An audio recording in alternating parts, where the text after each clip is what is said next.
안녕하세요. 말씀 베이커리 319번째 시간 기도하심으로 시작하겠습니다. 거룩하신 주님 감사합니다. 주님의 말씀을 묵상합니다. 성령님께서 말씀에 조명이 되어 주시옵소서. 우리 주 예수님의 이름으로 기도합니다. 아멘. 네, 오늘 보실 말씀은 욥기 10장 1절에서 12절까지의 말씀입니다. 산다는 것이 이렇게 괴로우니 나는 이제 원통함을 참지 않고 다 털어놓고 내 영혼의 괴로움을 다 말하겠다. 내가 하나님께 아뢰겠다. 나를 죄인 취급하지 마십시오. 무슨 일로 나 같은 자와 다투시는지 알려주십시오.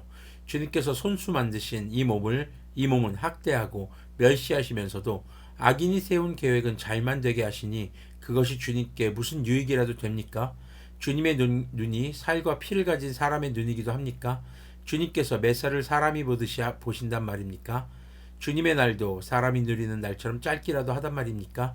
주님의 횟수가 사람이 누리는 횟수와 같이 더덥기라도 하단 말입니까? 그렇지 않다면요, 어찌하여 주님께서는 기어이 내 허물을 찾아내시려고 하시며 내 죄를 들추어내려고 하십니까? 내게 죄가 없다는 것과 주님의 손에서 나를 빼낼 사람이 없다는 것은 주님께서도 아시지 않습니까? 자, 사람이 억울한 일을 당할 때에 그것을 그냥 넘기기가 참 어렵죠.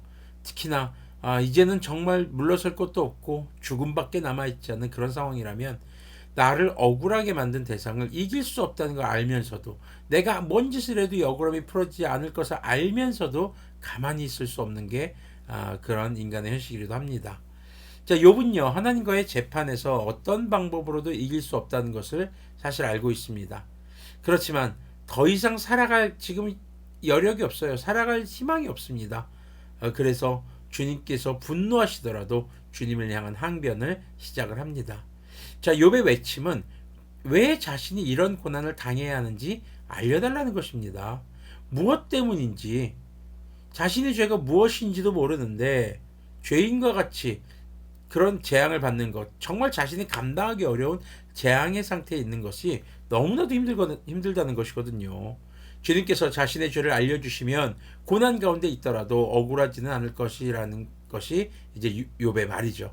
그러면서 주님만이 자신을 더 잘 아시니 자신이 무죄하다는 것, 자신에게 죄가 없다는 것과 그리고 이 고난에서 자신을 건져주실 분이 주님밖에는 없다라고 외치고 있는 것입니다.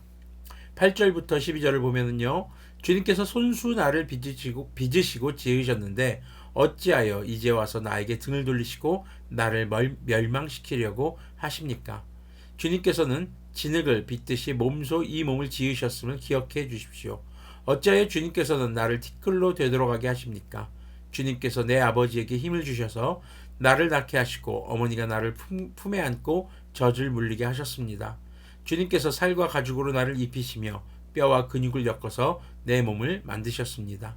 주님께서 나에게 생명과 사랑을 주시고 나를 돌보셔서 내 숨결까지 지켜 주셨습니다. 자, 욥은 지금 하나님의 창조 섭리에 대해서 잘 알고 있습니다. 인간이 흙으로 만들어졌다는 것이죠. 자신 역시 주님께서 흙으로 만드셨지만 하나님께서 직접 만드신 가치 있는 그런 존재라는 것을 밝히고 있습니다. 흙이 재료긴 하지만 주님이 디자인했다라는 거거든요. 인간이 존재할 수 있는 이유는 바로 우리 주 하나님의 창조 때문입니다. 자, 욥은 자신을 창조하신 주님의 그 한결같은 사랑과 놀라운 섭리를 이야기합니다. 그런데 이것이 창조하신 하나님을 찬양하는 내용이기보다는 그런 하나님께서 왜 이토록 자신을 괴롭게 하는가를 묻고 있는 것이죠. 고난이 우리 죄 때문에 올 수도 있습니다. 그렇지만 고난이 단순히 죄에 대한 벌로 오는 것이 아니라 우리를 연단하는 과정에서도 고난이 올 수 있다는 것을 우리는 기억해야 할 것입니다. 욥 역시 당시의 전통적인 가치관인 인과응보의 원리에서 생각하고 있기 때문에 자신이 겪는 고난에 대해서 이해할 수 없는 것이죠. 그렇기 때문에 주님께서 자신을 한결같은 사랑으로 창조하셨지만 왜 이렇게 자신을 망가뜨리시는지 알 수 없다고 외치고 있는 겁니다. 하지만 욥은 자신을 창조하신 주님에 대한 아주 굳은 믿음이 있는 것을 볼 수 있습니다. 그는 자신의 근원이 바로 주님께 있고 그에 따라서 자신에게 무죄 판결을 내려주실 분도 고난에서 건져주실 분도 오직 하나님인 것을 고백하고 있죠. 자신이 원하는 것을 빼앗기거나 또 얻지 못했을 때 화를 내는 이유는 그것이 본인의 것이라고 판단하기 때문입니다. 욥도 역시 왜 줬다가 뺐느냐는 그런 억울한 모습을 보이고 있는 것이죠. 하지만 그리스도인은 우리의 존재의 원인, 이유, 그리고 목적이 바로 주님인 것을 잊지 말아야 합니다. 주님께서 주셨고 다시 가져가실 수 있습니다. 다만 창조와 통치의 하나님께서 선과 악의 기준이시기에 우리의 생각과 감정을 기준으로 주님께서 우리의 삶에 행하신 일들을 평가하는 것은 금물입니다. 창조하시고 통치하시는 하나님께서는 죄인을 벌하시고 의인의 연단을 통해서 주님의 선하신 뜻을 이루시기 때문입니다.